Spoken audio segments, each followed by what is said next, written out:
വിളിക്കുന്നു.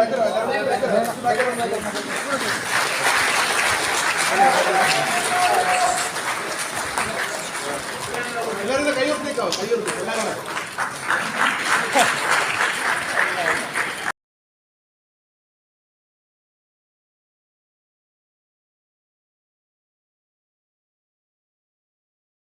UDF മുന്നണിയോ ഇതിങ്ങനെ ഏതെങ്കിലും ഒരു വിഷയം ഈ തെരഞ്ഞെടുപ്പിൽ ചർച്ച ചെയ്യുന്നുണ്ടോ? എന്താണ് അവർ ചർച്ച ചെയ്യുന്നത്? അവർ ചർച്ച ചെയ്യുന്നത് നമ്മുടെ നാട്ടിലെ ജനങ്ങളുമായി ഒരു ബന്ധമില്ലാത്ത കാര്യങ്ങളാണ്.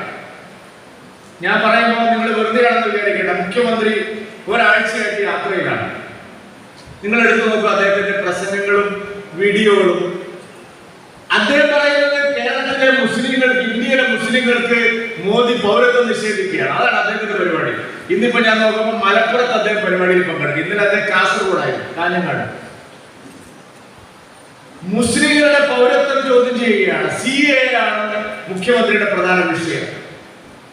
വല്ല വാസ്തവമുള്ള കാര്യമാണോ? ഈ നാട്ടിൽ CAA വരുന്നത് കൊണ്ട് ഏതെങ്കിലും ഒരാളുടെ പൗരത്വം നഷ്ടമാകുന്നുണ്ടോ? ഇല്ലാത്ത കാര്യമാണ്. പൗരത്വം കൊടുക്കാൻ വേണ്ടിയാണ് CAA.